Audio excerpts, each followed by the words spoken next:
Bienvenido a Entusiasta, un podcast de Ilan Katz Mayo.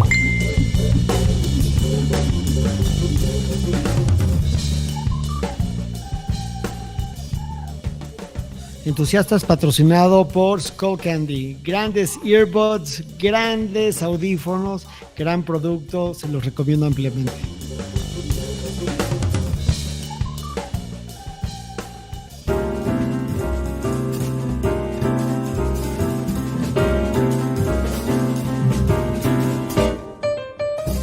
Hola, yo soy Ilan Katz Mayo, abogado de profesión y entusiasta por vocación. Y hoy tenemos a un gran fotógrafo, amigo de los Katz de toda la vida. Y yo diría que uno de los artistas, en mi opinión, con más promesa en la escena mexicana y con la obra más exquisita y más humana tal vez de lo que yo he visto. Pablo López Luz, amigo querido, bienvenido a Entusiasta. Híjole, quiero nada más como volver a empezar el programa para volver a recibir esas flores. Pues lo digo porque... Muchas gracias, no, bueno, ya mejor dejémosla ahí antes de que la gente se quede con eso. No, fíjate que ya llevo mucho tiempo con ganas de entrevistarte.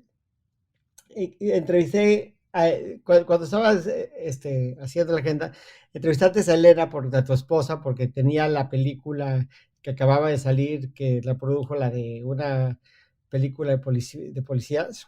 Sí. Y pues le di un poquito un breather de unas cuantas episodios para entrevistarte. Pero ya tenía yo mucho tiempo de entrevistar. Quiero decir 3 cosas antes de empezar formalmente con las preguntas. Primero, disclaimer, los López y los Katz siempre hemos tenido mucho que ver. O sea, somos compañeros de la escuela, tenemos muchos amigos en común, hemos estado siempre pues orbitando las mismas galaxias, pero tú y yo no teníamos relación de amistad, cosa que gracias a Dios ya corregimos. Bien, exacto. Sí. Segundo, un querido amigo Pablo Ruiz, no el cantante, me invitó a cenar a su casa y vi obra tuya ahí y me pareció una obra increíble, o sea, padricísima. Era una foto de gente en la playa y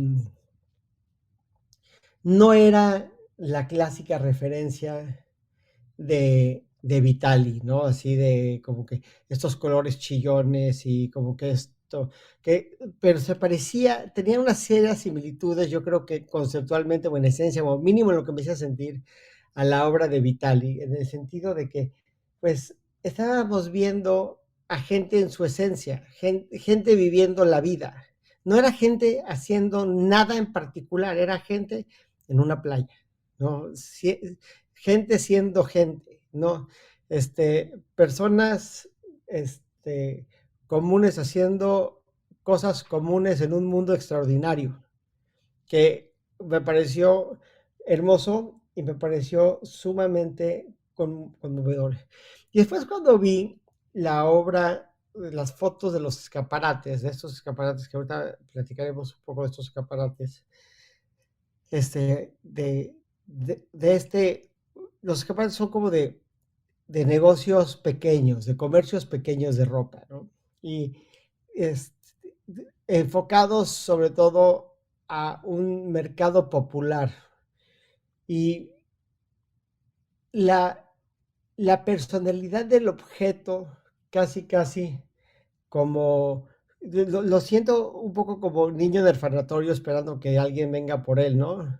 O como el perrito en la vitrina esperando que alguien lo rescate. Los objetos toman una personalidad desoladora, ¿no? Devastadora, de esperar que alguien venga y adopta el objeto en un mundo donde es muy fácil pasar desapercibido.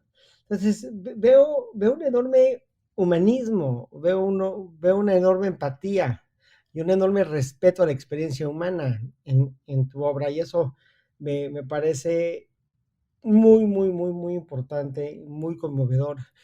Aparte de que he visto otras cosas en gran escala, como las fotos de las fronteras, que también me parecen hermosas y al mismo tiempo, aunque son a una gran distancia, muy, muy, muy humanas. Primero, ¿de dónde crees que viene este, esta, esta enorme empatía en tu obra? Bueno, me voy a echar un poco para atrás también. Primero quiero agradecerte por la invitación a tu podcast del que soy fan, ¿no? Y que tienes además a muchas personas ahí que yo admiro muchísimo, ¿no? O sea, mucha gente que has entrevistado. Y me parece también un gran esfuerzo, ¿no? Que ya te lo había platicado alguna vez, ¿no? Y una cosa que yo había pensado también anteriormente, ¿no? Que es que me sorprende que no hayan más podcasts como el tuyo, ¿no? Cuando hay esta cantidad de creadores de cultura en nuestro país y que no hayan 20, ¿no? Que no hayan 20 personas entrevistando o 40, ¿no? Es curioso, ¿no? Que no hay esta cultura del podcast. Entonces Te también digo te por quiero qué. felicitar. Porque Dime, por nadie favor. está tan interesado en la gente como yo. Yo estoy muy interesado en la gente. La gente no está tan interesada en la otra gente. Sí, no, bueno, puede ser, y además tienes una cualidad que es increíble, que además se escucha en todos tus podcasts, ¿no? Que realmente, por un lado, admiras a la gente que entrevistas, pero también no te da miedo como ensalzarlos, ¿no? O sea, como hablar bien de la gente, ¿no? Se ve que también tienes esa parte humana que queda clarísima en las entrevistas que tienes, ¿no? Porque realmente te diriges hacia la gente desde un punto de vista también muy humano. O sea, que te estoy devolviendo el cumplido, pero lo digo con toda honestidad, ¿no? Eres muy amable. Eres muy amable. Este, entonces, pues gracias por la invitación y qué bueno lo de el podcast. O sea, me encanta que haya este podcast, me encantaría que hubiera más podcasts. Porque además yo soy muy fan, ¿no? Como que en muchos de mis espacios, cuando estoy trabajando, cuando estoy haciendo ejercicio, cuando estoy en el coche, bueno, escucho a mucha gente, incluyendo tus entrevistas, ¿no? Entonces, bueno, ahí se acaba el agradecimiento y Muchas la gracias. felicitación.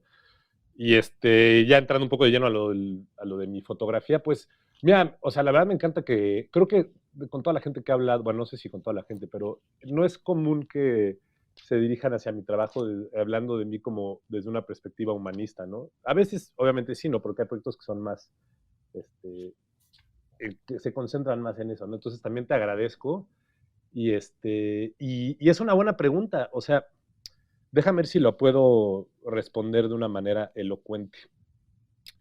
Eh, o sea, desde que yo empecé con la fotografía, desde esas primeras fotos que tú comentaste que viste en casa de Pablo, que también saludos a mi querido amigo Pablo Ruiz, eh, era un poco el inicio de una exploración, ¿no? Y sí me interesaba una exploración de la fotografía donde estuviera relacionada con la gente, ¿no?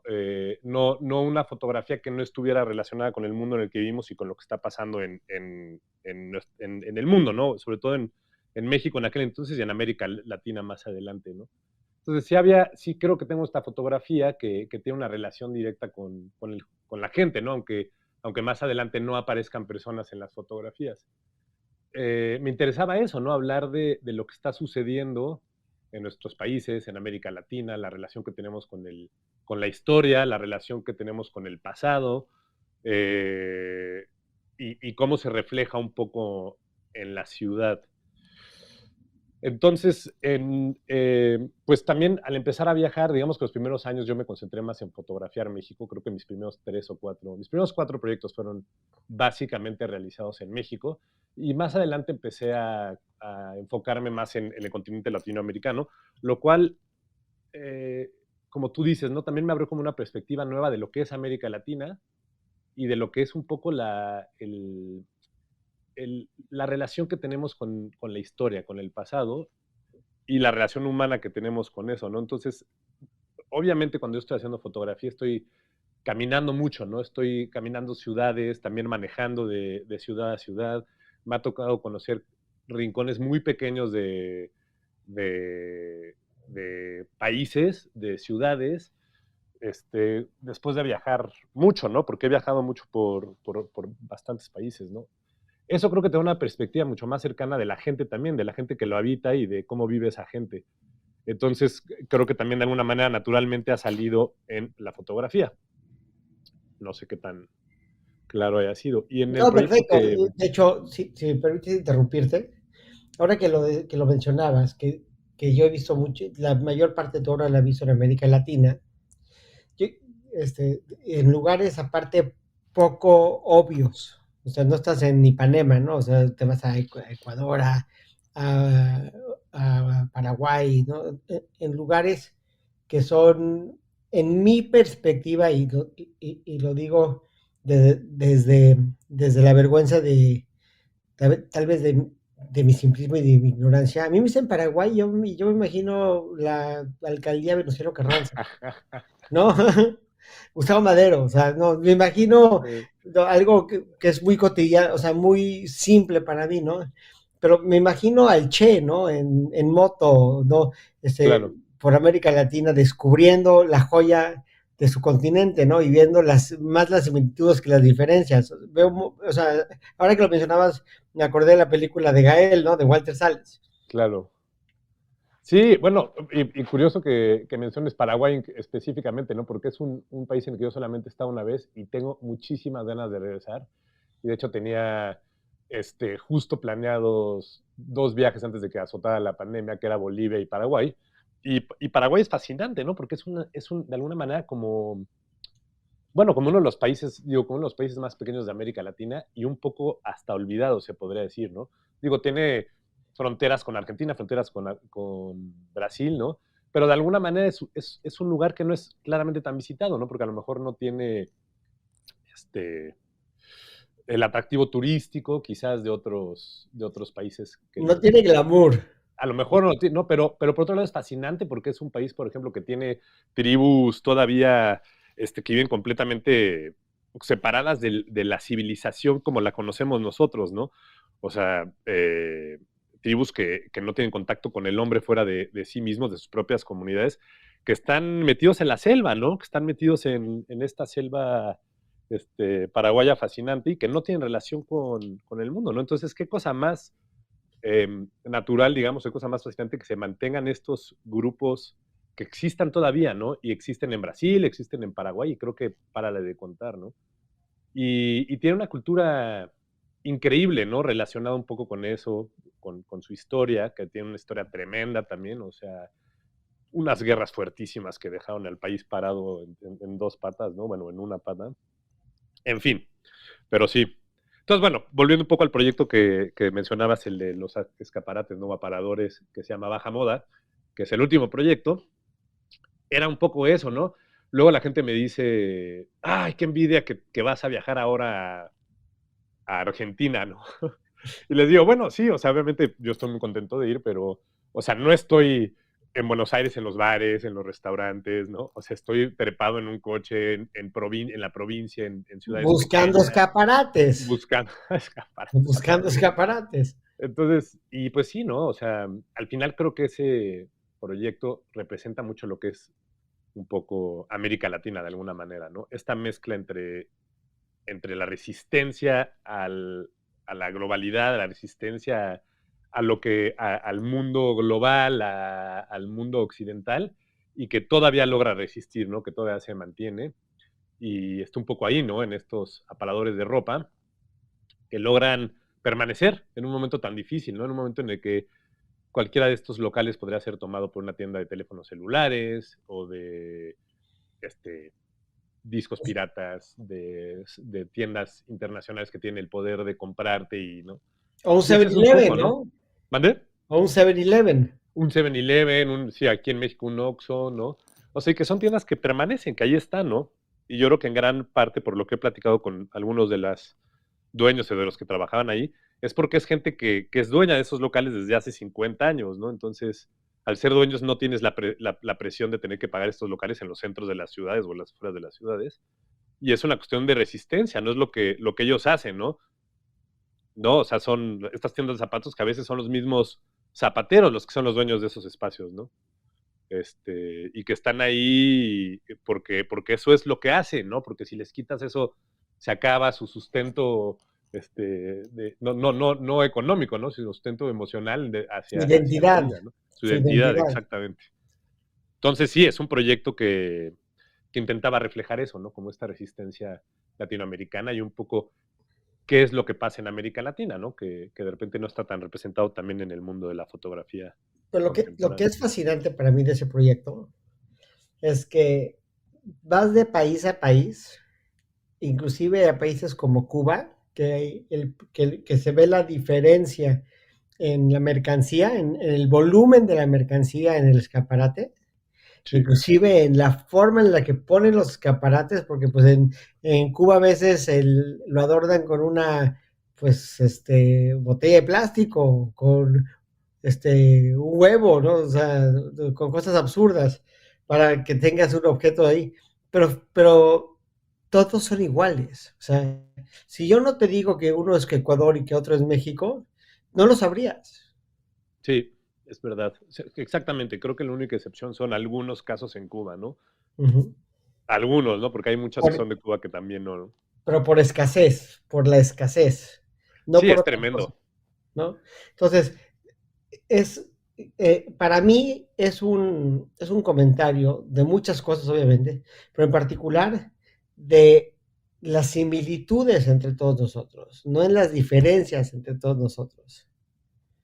O sea, si estuviéramos en Inglaterra diciendo fotos de escaparates de Inglaterra, serían muy diferentes. Pero estamos haciendo fotos de escaparates en América Latina y todos son prácticamente idénticos, porque en cierta forma todos somos prácticamente idénticos. Sí, todos nos rascamos con, con Yeah. lo que podemos, ¿no? O sea, también hay esa cosa, ¿no? América Latina es sí compartimos muchísimas cosas, ¿no? O sea, desde de dónde venimos, ¿no? De esta larga historia que tenemos con un peso cultural enorme, con una cultura increíble, ¿no? Y luego esta sociedad, estoy haciendo bolas, perdón, pero esta eh, sociedad que ha sido golpeada por todos lados, ¿no? Que de alguna manera se queda sin padre y se queda sin madre, ¿no? En la que tenemos una mezcla de diferentes culturas, de la cultura europea, de las culturas originarias de nuestros países, y están ahí, ¿no? Inclusive en donde las eliminaron por completo, ¿no? A las culturas indígenas, ¿no? Entonces sí que se comparten muchas cosas, y lo dice mucha gente, ¿no? O sea, mucha gente que tiene la oportunidad de irse a estudiar fuera o vive fuera una temporada, al final terminas juntándote con los colombianos, terminas juntándote con los argentinos, porque sí que hay una identidad compartida, ¿no? Quizás difícil de definir, pero sí creo que hay de repente ciertos rasgos de identidad compartidos. Pero fíjate qué chistoso, porque lo que antes era llamado el tercer mundo, que ahora es mejor llamado países en vías de desarrollo, tú ves los escaparates y te hace reflexionar, ¿será? ¿Estamos en vías de desarrollo?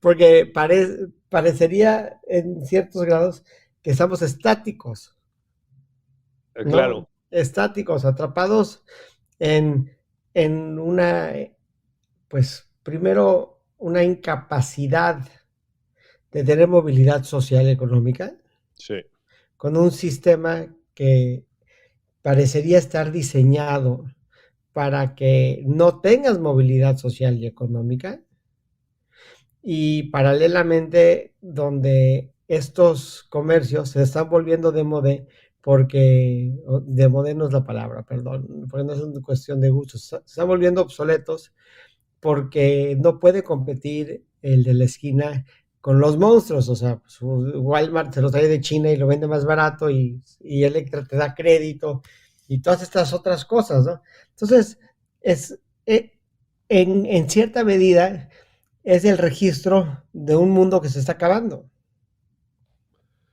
exactamente. O sea, de hecho, sí, de hecho, cuando yo hablo del proyecto, justamente hablo de eso también, ¿no? Que es algo que está en desaparición, ¿no? Es más, en algunos casos, llegando a algunas ciudades, conociendo gente, te decían, ¿sabes qué? Tienes que ir a esta esquina con esta esquina porque allá hay una tienda de camisas increíble de un señor que ¿no? Y cuando llegaba en algunas ocasiones la tienda ya no está ahí. O sea, son tiendas que van desapareciendo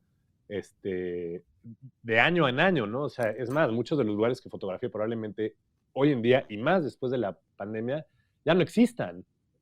Entonces sí son todos tenemos en la memoria, todos que tenemos por lo menos arriba de los 30, 40 años, tenemos en la memoria estas tiendas, ¿no? Porque sí nos tocó que esa fue nuestra infancia, o sea, compramos local, ¿no? De repente, a lo mejor algunas cosas que venían de fuera, pero compramos local, ¿no? Entonces todos tenemos el recuerdo de estas tiendas, de estas zapaterías, de estos sombrererías, ¿no? Que ahora ya no existen, ¿no? Van en rápida desaparición y tristemente se está homogeneizando un poco la cultura también de América Latina, ¿no? O sea, vas al centro de las ciudades al centro de Bogotá, al centro de Buenos Aires, al centro de México, y no es tan diferente, ¿no? Es un poco lo que dices del comercio que viene de fuera, ¿no? De China, ¿no? Esta fayuca, este Claro. intento de homogeneizar inclusive la manera como la gente consume la cultura, se viste. Entonces sí, cada vez es más común que se empiecen a aparecer más las cosas, pero quizás hacia un lado que no es el Y óptimo, ¿no? mientras Porque sí más hay una cambien pérdida las, de... y mientras más cambien las cosas, más se quedan igual. Sí, bueno, sí, sí, en cuanto a movilidad social, como lo mencionabas, definitivamente, o vamos para atrás todavía más, ¿no? Dos cosas que me gustaría reflexionar. Primero, no pasa desapercibido que es el primer, o sea, es profético que siendo uno de los fotógrafos más importantes de México, sin duda, te Pues, llames Luz, ¿no? ya, qué chistoso, porque cuando empecé con la fotografía y tenía que, de alguna manera, elegir cómo iba a firmar, ¿no? O sea, justo tuve esa disyuntiva, ¿no? Porque dije, la gente va a pensar que me lo puse, ¿no? O sea, que Sí. soy un cursi, ¿no? Y que decidí apellidarme, o sea, ponerme luz como... Bueno, mira, si Bono se puede poner Bono, tú te puedes Claro. poner Luz, ¿no? Sí, pero es mi apellido al final de cuentas, ¿no? Y Claro, no sé si exacto. sabes por qué es el apellido, o sea, porque mis ancestros lejanos son chinos. Y entonces, No. bueno, ni tan lejanos, ¿no? O sea, creo que mi bisabuelo, creo que era, este, creo que nació en China y fue el que emigró a México, ¿no? Y mi abuelo era el chino Luz, ¿no? Que era, nació en México, pero era el chino Luz, ¿no? Y era Tu abuelo era él el chino Luz de ojo rasgado. de ojo rasgado, sí, corredor de automóviles, fanático del boxeo, comedor de garnacha, ¿no?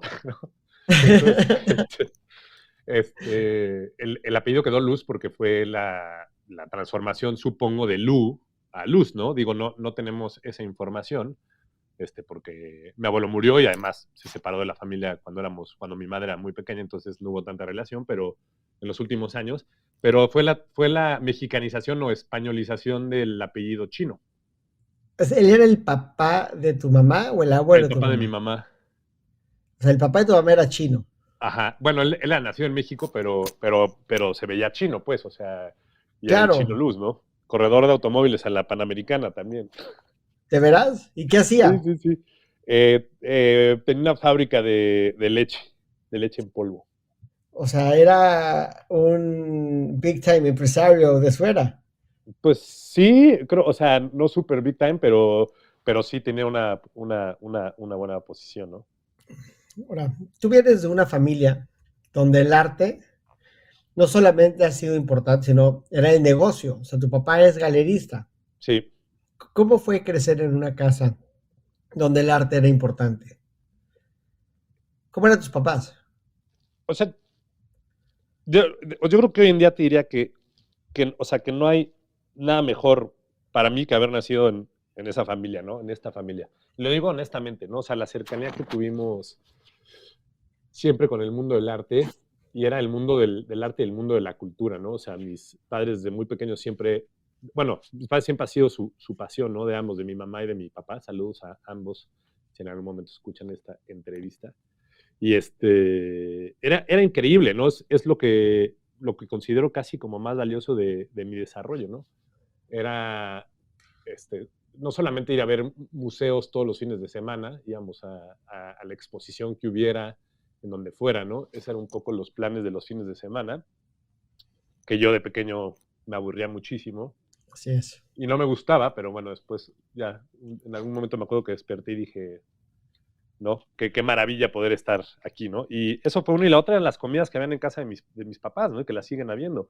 Entonces, de repente a mí me tocaba estar sentado con Manuel Felgueres en una mesa, con Vicente Rojo. Íbamos a visitar mucho a Francisco Toledo, con quien mi papá tenía una gran relación, casi una Ernesto hermandad, lo Toledo. diría. Sí, ¿Hermandad? y a mí me tocó, sí, yo diría que por muchos años, después ya se separaron un poco, pero por muchos años era una amistad de ellos dos muy fuerte, ¿no? Entonces a mí me tocaba estar sentado en el estudio viéndolo pintar un óleo, ¿no? Lo veía estar en su jardín del Pochote, haciendo esculturas en los muros del Pochote, ¿no? Y decorando y pintando. Con Irma Palacios también, ¿no? Con Paco Castroleñero, con Miguel Castroleñero. O sea, fue como una infancia que hasta más adelante fue cuando realmente aprendí a apreciar todo eso, ¿no? Pero estuve en estudios de todos estos artistas, una relación cercana con Graciela Iturbide más adelante, que agradezco muchísimo, ¿no? Entonces, y es un poco eso, ¿no? Haberme contagiado esta pasión que la comparto con ellos, ¿no? O sea, es lo que más aprecio en el mundo contemporáneo es eso, ¿no? El arte, la expresión humana desde la literatura, la música, la pintura, la fotografía, o sea, es increíble, es increíble.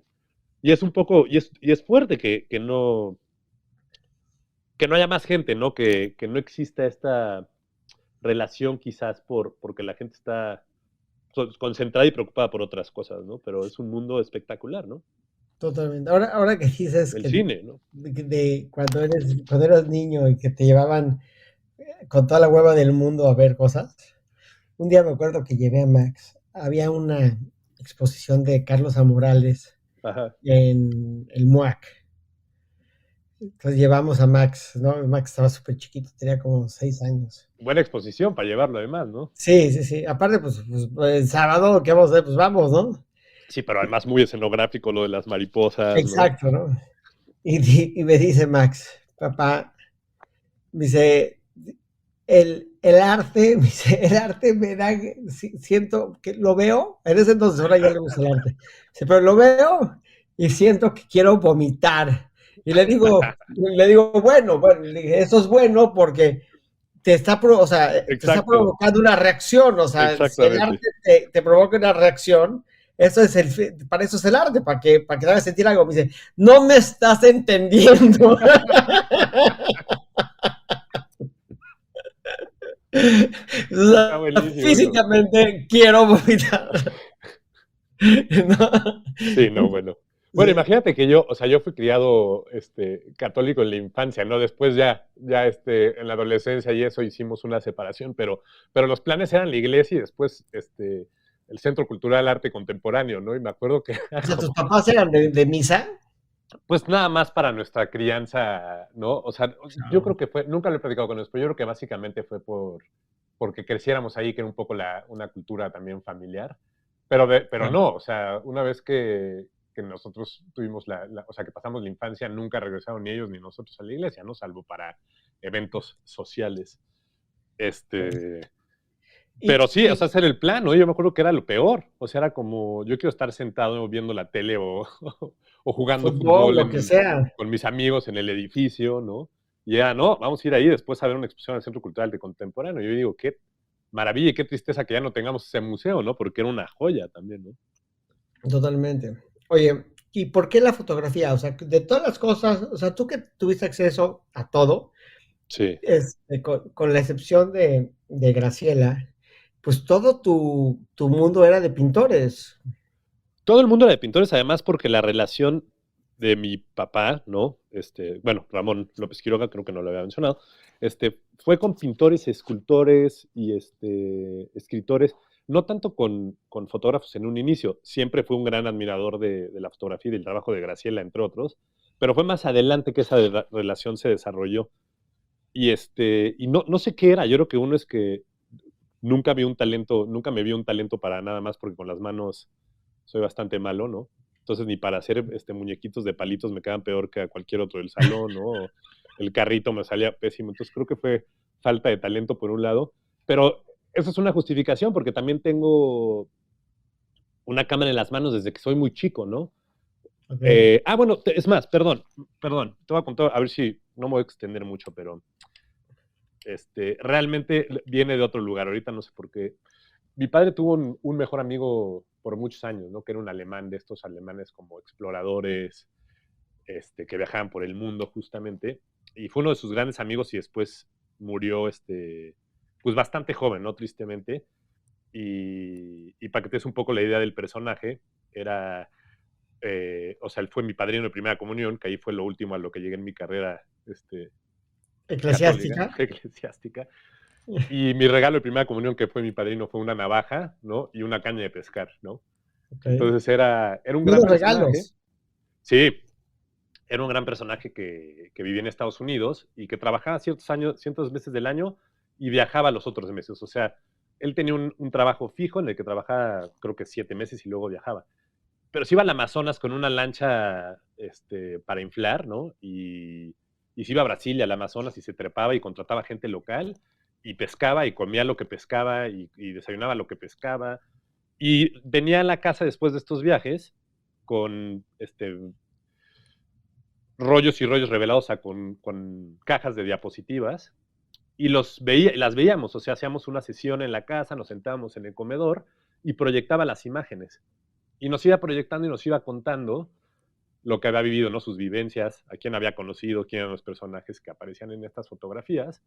Y me acuerdo que para mí era o sea, el más allá, ¿no? O sea, como desde aquel entonces que yo era muy chico, yo creo que yo tenía entre mis 6, 7, 8 años, yo decía, eso es lo que yo quiero, ¿no? Eso y las revistas de National Geographic que veía con mi papá también, ¿no? Entonces era un poco como la ejemplificación de lo que a veces yo veía en las revistas.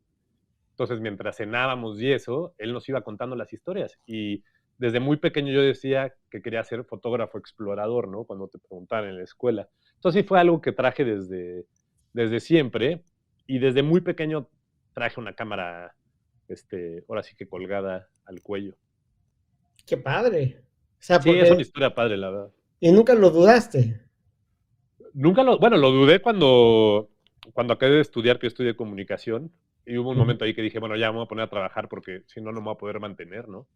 Y me ujú. acuerdo perfecto que al estar sentado en una oficina dije, no, o sea, no, no va por acá. ¿Qué Y hacías? justamente regresé, ¿no? Pues era como achichincle de oficina.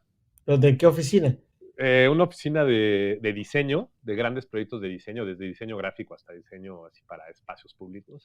Ujú. Eh, y que estaba yo contratado ahí un poco como, pues sí, como diría, como secretario achichincle, todólogo. Un poco era el Me que llevaba la dijiste, chinguen oficina. a su madre, esto no es Sí, para mí, tengo que ser libre, sí, libre soy. efectivamente, sí, sí, y sí fue a los pocos meses que dije, no, no, o sea, no puede ser, no puedo estar aquí, y ya dije, pues vamos por la fotografía, y lo bueno es que empezó a jalar, ¿no? Desde un poco desde los inicios, lo cual, pues me permitió seguir haciéndolo los primeros años y ya hacer una carrera de eso, ¿no? Bueno, aparte eres un artista que has expuesto. Primero, tu obra es hermosa, como has dicho. Segundo, has expuesto en varios museos, o sea, estás en varias colecciones.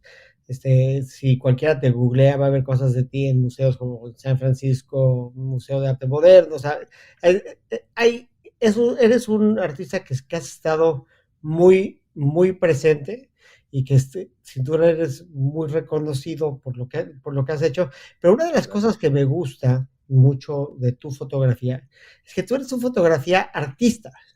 O sea, tú eres un artista de veras. O sea, tu obra está diseñada o está pensada sobre todo para ser considerada un arte de colección.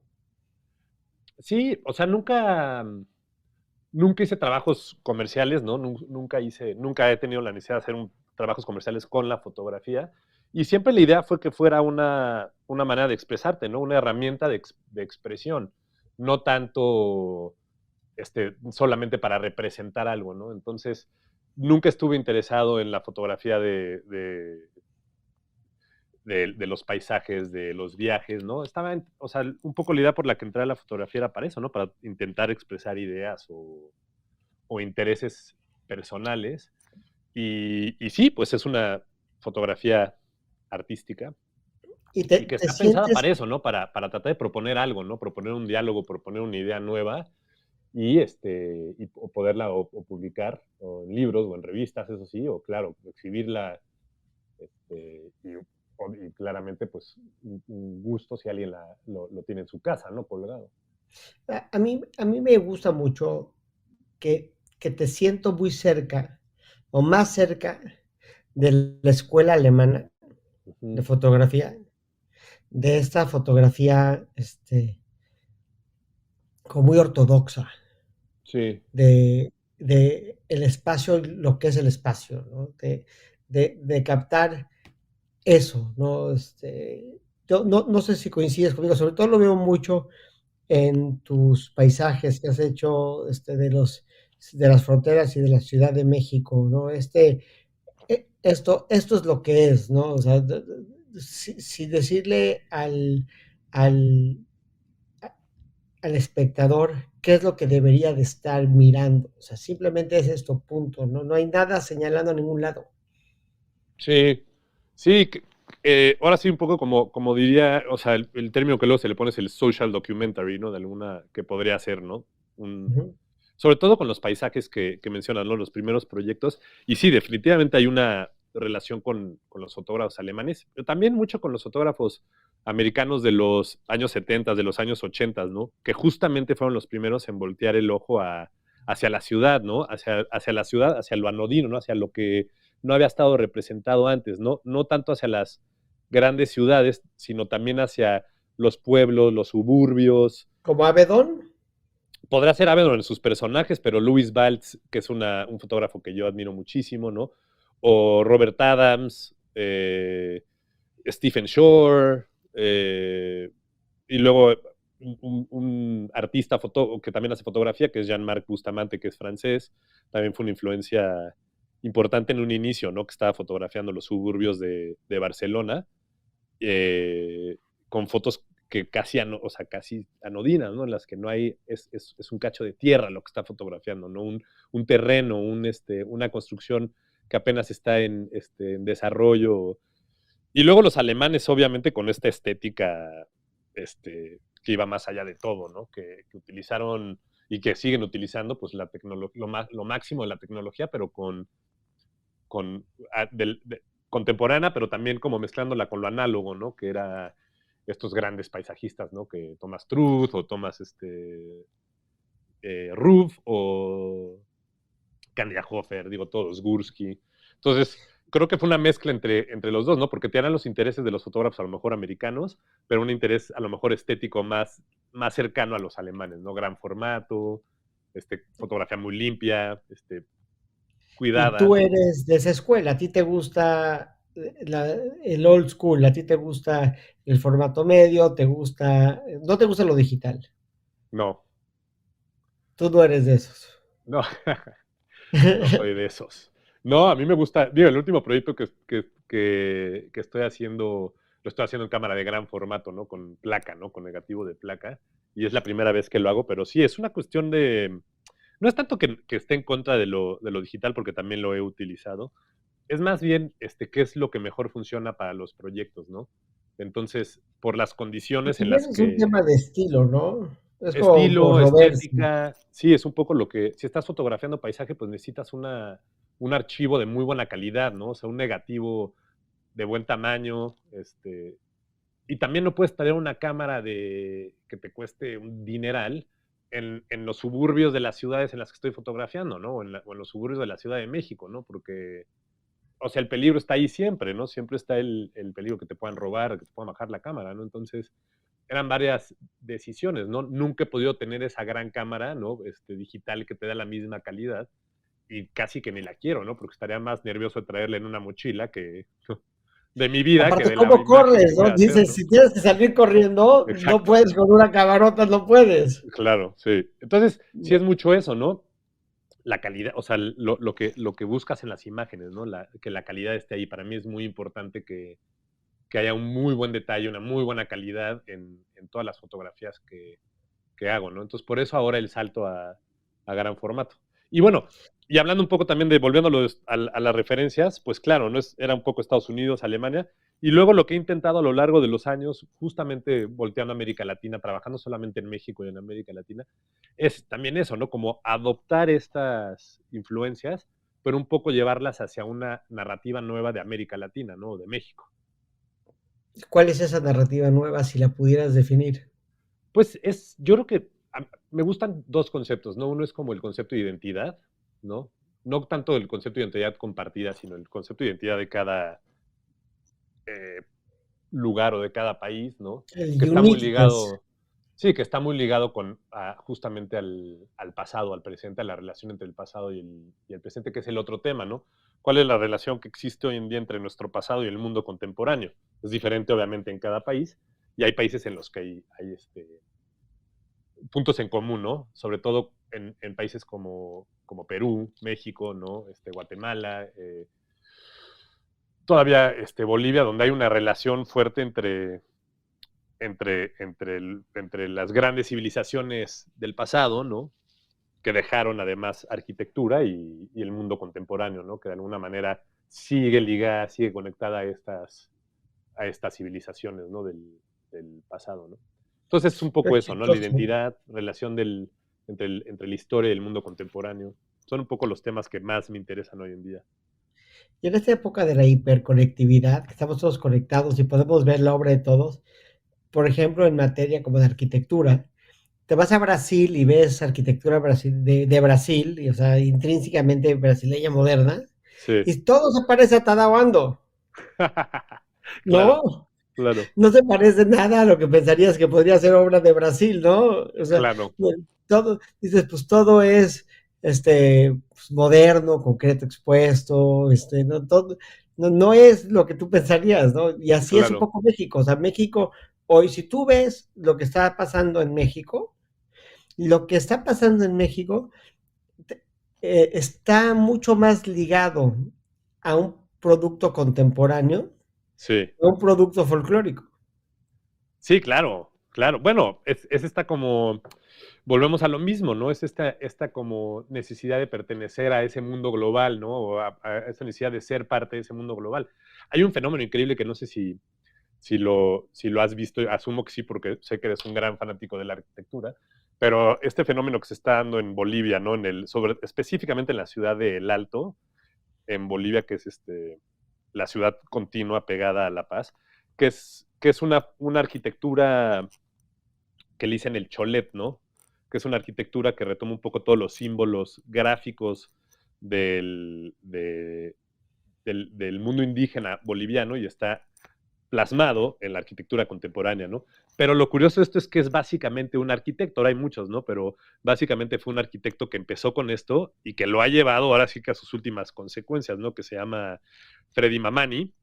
Y es toda una historia, ¿no? Porque es un arquitecto que empezó como albañil, que es de una clase social indígena, que hasta hace pocos años no tenía entrada a la sociedad, o sea que estaban completamente relegados fuera de la sociedad blanca boliviana, ¿no? Y entonces él viene, después de ser arquitecto, empieza a hacer estas construcciones, que son construcciones que si las ves no podrían ser más que latinoamericanas, ¿no? Y no pueden sino estar conectadas con los grafismos, con la geometría del textil andino, ¿no? Del textil indígena, y entonces o sea, sí, para la gente que esté escuchando vale la pena meterlo, ¿no? Se llaman cholets y es una mezcla como del chalet, Y el cholo, y el cholo y cholo, y las chalet. mujeres, sí, exacto, exacto, y los cholos indígenas, ¿no? De las cholas indígenas, y es una mezcla así como si lo metías a una licuadora y sale eso, pero una licuadora con mucho color, ¿no? Entonces son estos palacios que tienen comercios en las partes de abajo, o sea, los locales de abajo, las partes de abajo son locales comerciales, la parte del medio son salones de fiesta y los dueños viven arriba, ¿no? En el penthouse. Y es gente, obviamente, que tiene los recursos para hacerse estos edificios y que después son económicamente viables, ¿no? Además, Queda es una chistoso locura. porque Y es una parecen arquitectura. Transformers. De hecho, también hay influencia, ¿no? Hay algunos cholets que justamente están decorados como con robots, ¿no? Y los interiores parecen pasteles de merengue, ¿no? Porque son colores, Es increíble. Y lo que es increíble también es que está empezando a copiarse un poco este estilo o empieza a influir, a tener influencia sobre otros países, ¿no? Entonces en el norte de Argentina de repente puedes ver construcciones que tienen ciertos puntos en común, bueno, en América Latina, ¿no? Es un estilo que como que está Lo que gustando y está se está cabrón es que copiando, se ¿no? llama Mamani. Sí. Freddy Mamani. Es el mejor nombre que he oído.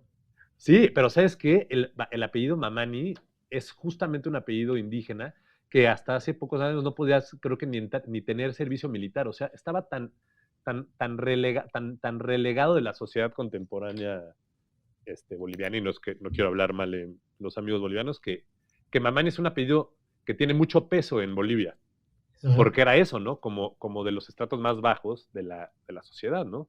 Entonces es todo un fenómeno, ¿no? Que ahora está habiendo como empoderamiento indígena en esta ciudad que es básicamente indígena, ¿no? Que se crea fuera al lado de la capital. Claro, son culturas casi de apartheid, ¿no? Que no Exactamente, puede entrar exactamente. no sé si leíste este libro increíble que ganó 1000 premios el año pasado, que se llama Caste. Ah, no. Digo, la premisa, lo que dice el libro es que la diferencia entre clase y casta Sí. es que entre las clases puede haber movilidad. Uh-huh. Entre Uh-huh. las castas no puede haber movilidad. Exactamente. Y lo que dice es, en Estados Unidos hay un sistema de castas, aunque no lo sepan. O aunque no lo quieran aceptar, sí. Sí, o sea, aunque no lo entiendan, aunque no, o sea, hay lugares donde no hay movilidad, simplemente Sí, no la va a haber, ¿no? Entonces, ahora que dices de Bolivia, digo, pues claro, o sea, lo veo, inclusive ahora que estoy viendo las imágenes, digo, esto es algo que solamente puede funcionar en una zona popular, eso jamás vas a tener una mansión estilo Cholet, que no sea parte de esa estructura medio comercial con una residencia en el techo, ¿no? claro, nosotros vamos más hacia lo grecorromano, ¿no? Si queremos, es más Exacto. el estilo que copiaríamos en las mansiones, ¿no? Digo, es broma, ¿no? Porque obviamente hay una, bueno, creo que hay una arquitectura increíble en México, ¿no? Hay una arquitectura increíble, pero hay una arquitectura, yo le digo la arquitectura mameja, porque es Ajá. mamona pero pendeja. ¿Por ¿No? qué? Porque pues es como, o sea, no sé si viste la de Arquis, que Sí, sí, está sí, sí, sí, sí, sí, Isai sí, claro, Winfield todos. viendo, quejándose de un edificio al fondo, ¿no? Sí, Es un edificio muy afrancesado en Brasil, en Brasil, afrancesado en el peor sentido de la palabra, o sea, porque no tengo nada en contra de la arquitectura clásica, claro. pero eso estaba muy feo, ¿no? Y dice, no hay, o sea, no hay por qué, de hecho, inclusive ni entendí, porque enfrente había como una iglesia, muy tipo Cholet, por decirlo de una forma, o sea, para tener una referencia, y Sí, atrás había ese edificio enorme, y está apuntando hacia los dos, sí, y dice, no hay una razón por la cual en el mundo de hoy estarían haciendo algo así, ¿no? Así como diciendo algo tan horrible, o sea, que no, o sea, el que hizo esto no sabe nada, no entiende nada. claro. Entonces, yo de repente veo unas casas que dices, es obvio que se van tratando de hacer algo lujoso, Claro, gente que no entiende lo que es, o sea, y no quiero sonar despectivo, pero que no entiende lo que es el lujo. sí, El sí, lujo es una referencia de una caricatura de Rico McPato, sí, ¿no? Moisés Becker, un gran amigo y arquitecto, me acuerdo que hace muchos años me dijo, la diferencia entre lo que se concebía como lujo hace 50 años y lo que se concibe como lujo en la actualidad es que antes un barandal de oro era lujoso, ¿no? sí, Hoy un baño grande es lujoso. claro, Hoy un buen closet es lujoso. claro, ¿No? Hoy lo funcional, hoy todo lo que sube a tu comodidad es lujoso. No, es mucho más lujoso una cobija de cashmere que una pared de mármol, sí. Un ¿no? jardín, Que un jardín es muy ¿no? lujoso, ¿no? Sí, Y un buen grill, ¿no? Un sí, asador, eso es muy lujoso. claro. O un jardín o un patio, ¿no? Un espacio al aire libre, o sea, en esta Exacto. ciudad, ¿no? La comodidad, decía, por ejemplo, el poder vivir en un lugar donde puedes caminar, eso es muy lujoso, Sí, Eso es Sí, muy lujoso. Eso es, o sea, lujoso. O sea, ¿por exactamente. qué crees que cuestan tan caros los edificios en Polanco? Sí, Porque puede, no, no porque, o sea, hay muchas cosas que una persona sacrifica por estar en un lugar donde puede caminar, porque caminar es lujoso, sí, claro. ¿no? Claro, claro, poder caminar, ¿no? Este, A la panadería, a a la tomarte un café. panadería, a tomarte un café, a ver a tu cuate, ¿no? Que a lo mejor tienes la suerte que vive cerca, ¿no? En tu mismo barrio, ¿no? Pues es un poco ¿no? El levantamiento de la Roma, de la Condesa, ¿no? De la Juárez, eso, ¿no? Que de repente puedas llegar caminando a verte con tu cuate en un bar, ¿no? En un restaurante, en un café, ¿no? Este, y que, pues, si vives en otras zonas de la ciudad, tienes que tomar el coche a fuerza, ¿no? Está cabrón, Pero está sí, cabrón. sí, sí, es interesante lo de, volviendo un poco a lo de los cholets, ¿no? Porque es un ejemplo muy claro, ahora sí que de empoderamiento indígena, desde los indígenas, ¿no? Que de alguna manera se expresan en la ciudad contemporánea, ¿no? Desde sus formas, desde sus intereses, ¿no? Desde su Claro, universo. totalmente de acuerdo. Está cañón, ¿no? Sí, Está cañón, sí, sí. está cañón. Y en México, esta identidad de algo, o sea, sí que venga algo de un lugar como Bolivia, que en México no tengamos algo así. Sí, es que empieza por una especie de éxodo, ¿no? Del campo a la ciudad, ¿no? Aquí el éxodo del campo a la ciudad termina en estos barrios, ¿no? Que se extienden y se extienden interminablemente en los montes, montañas de la ciudad, ¿no? Pero no hay, es un éxodo de necesidad de una clase que no tiene recursos, mientras que lo que sucede en Bolivia es un éxodo, pero con recursos, ¿no? Con gente que tiene dinero, que puede construir. Esa es un poco, creo que la diferencia, ¿no? Entonces, si tú puedes tomar decisiones, si puedes tomar decisiones en cuanto a dónde quieres vivir, cómo quieres vivir, es diferente, ¿no? En México el problema es que no existe, ¿no? También es un poco esto que decías de las castas, ¿no? O sea, no hay movilidad social, ¿no? Sobre todo de la gente que viene del campo. Aunque yo creo que, o yo espero que uno de los beneficios de la pandemia sea que la gente se mueva menos.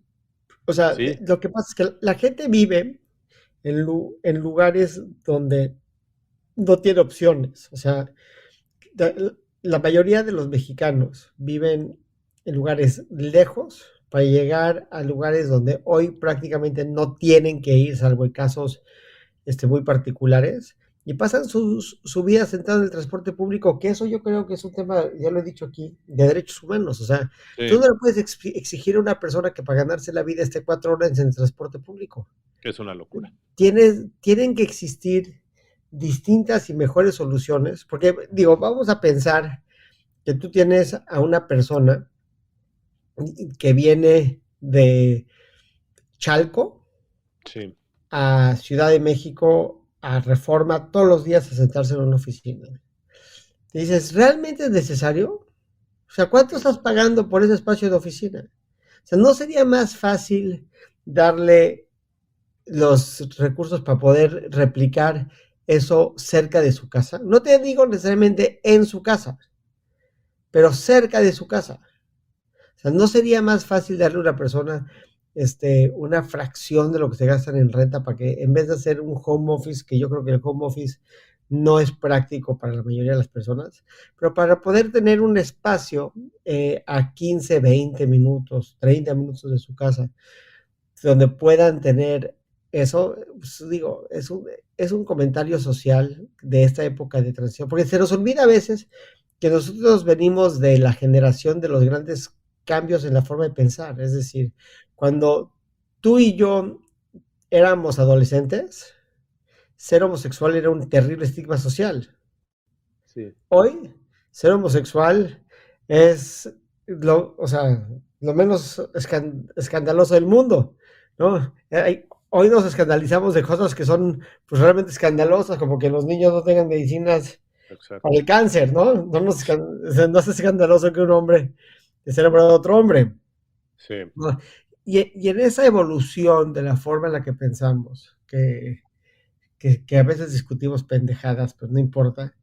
Una de las discusiones que para mí son importantes es, tú no le puedes exigir o tú no le debes exigir a un ser humano que para ganarse la vida sacrifique de 24 horas que tiene un día, 4 de trasladarse. Sí, o 5. Sí, digo, o Sí, 3, sí, sí, exacto. Sí, ¿no? el tema es o sea, claro, la gente que pudiera trabajar desde oficina, estoy completamente de acuerdo, ¿no? Pero hay mucha gente que se encarga de limpieza, ¿no? De intendencias, de gente que trabaja, herreros, ¿no? O sea, Pero gente si que... tuviéramos a la gente, es un tema de tráfico, no Sí, nada más de distancia. Es decir, si tuviéramos un mundo sin tráfico, sí, pues el de intendencia llegaría rápido y se iría rápido, claro. porque no habría pedo. Sí, con un transporte público también más eficiente, ¿no? Y aunque mira, yo en ese aspecto, yo sí creo que el trabajo más difícil de esta ciudad es la movilidad, Sí, ¿no? Y hacen, o sea, se critica mucho la línea 12 del metro, pero esa línea 12 se hizo para abrir las puertas del mundo a gente que vivía por allá, que sí, no sí, sí, tenía otra forma de moverse, ¿no? Entonces, exacto. yo sí creo que esos trabajos de acercarnos y darnos movilidad son heroicos.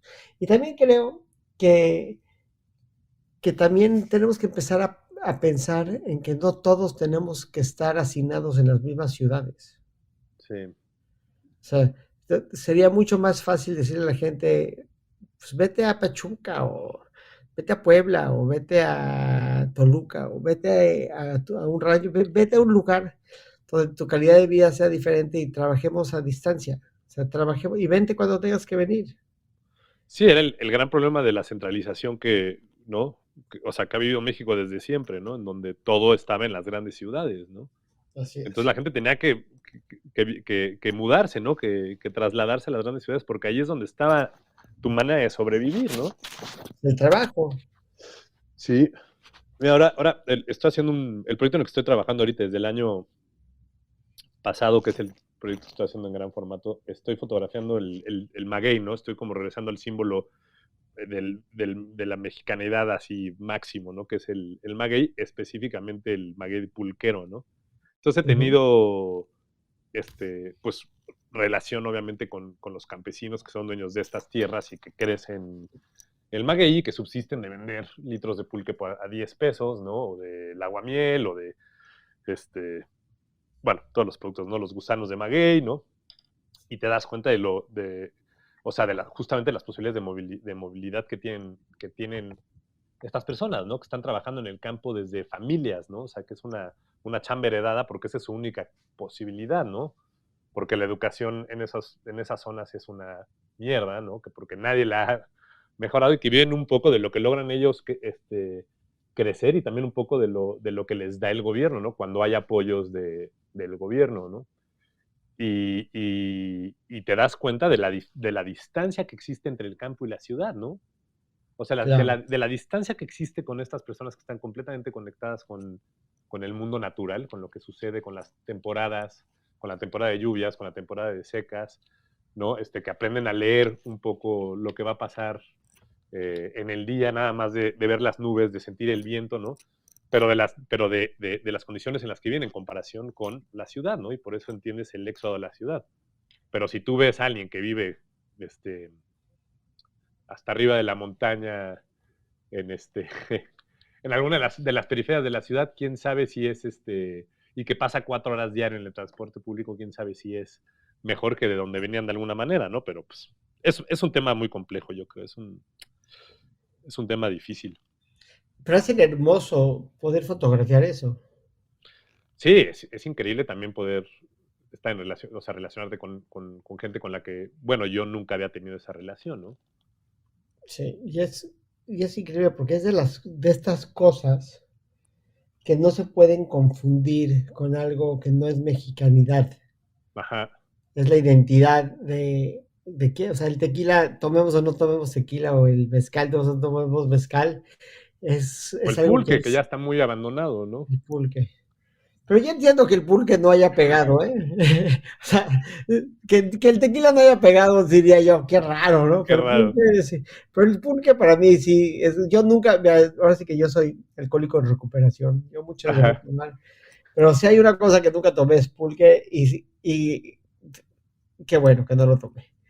No, no lo voy a tomar, estoy seguro que no era para mí.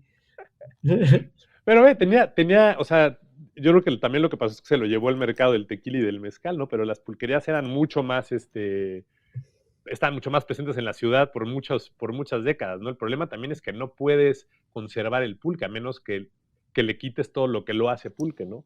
Claro. Entonces, o sea, no puedes conservar, que es lo que pasa también, por eso el pulque es tan barato, ¿no? Por eso, porque no lo puedes guardar una semana, o sea, ¿no? O sea, ¿cómo lo trasladas para empezar, no? Necesitas camiones con refrigeración muy buena y poderlo tener casi congelado, No, ¿no? pero si ponen una pulquería en la Roma, estoy seguro que sería un madrazo. O sea, todo diría, no mames, aquí en la pinche pulquería. O sea, sería lo más hipster que hay en el mundo. Ahorita no me acuerdo cómo se llama, pero hay una pulquería justo, ahorita no me acuerdo cómo se llama, que es lo más hipster del mundo, ¿no? Mira, sin saber que existía, me imaginé pero hay que entrevistar al güey de la pulquería. Claro, exacto.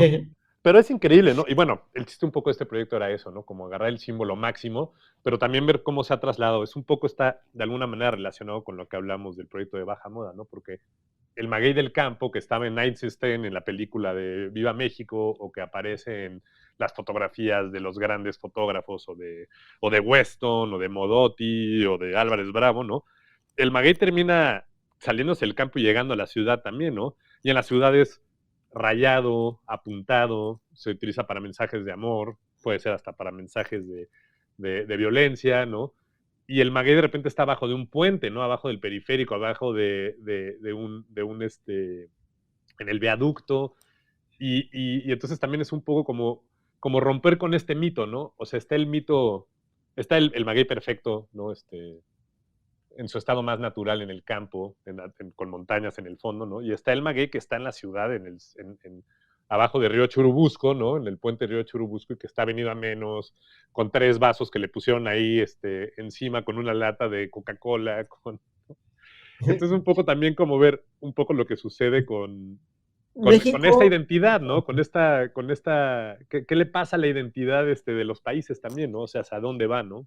no hay nada que México no puede volver super kitsch. ¿No? De O acuerdo. sea, nuestra capacidad de volver las cosas kitsch es impresionante. Sí, o darle un uso secundario, ¿no? Porque de Exacto. repente pues ya está el maguey ahí donde aprovechas para amarrar un hilito que lo lleve a otro maguey, ahí ya te sirve para colgar ropa o lo utilizas para poner tu cerveza en lo que estás platicando con tu cuate, o no. Dice Orlando, gracias Orlando, que la pulquería se llama La Nuclear. Ah, claro, exactamente. Sí, sí, La sí. Nuclear. Qué buen nombre para una pulquería, ¿eh? Sí. Estos cuates no están perdidos. Sí. Sí. Pablo, pues muchísimas gracias. Ya cumplimos nuestra hora, cosa que no fue difícil porque tenemos mucho que hablar, pero ha sido un placer. Me encantaría algún día, pronto, hacer una contigo y con Elena. Invitamos a Pablo Ruiz y hacemos una entrevista, un podcast de puros cuates. Ándale, pero entonces ya que se venga tu familia entera también, ¿no? No, porque estos sí no dejan hablar. Muchísimas gracias, ha sido un placer y pues así que me declaro tu fan. Ah, pues igualmente, Ilani, muchas gracias otra vez por la invitación y qué buena onda que tengas, que estés haciendo este esfuerzo, ¿no? Por tener este podcast y por también de repente darle voz bueno, excluyéndome a mí, a gente que vale la pena darle la voz, ¿no? Sí, empezando por el de la voz, a gente que vale la pena darle la voz. Exacto. Pero no, muchas gracias por la invitación, qué bueno que pudimos platicar y seguimos en contacto.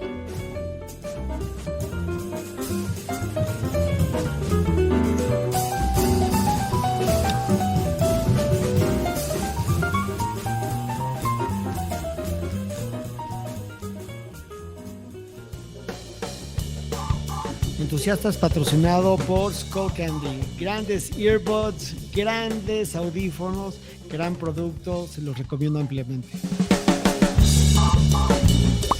Entusiasta, un podcast de Ilan Katz Mayo.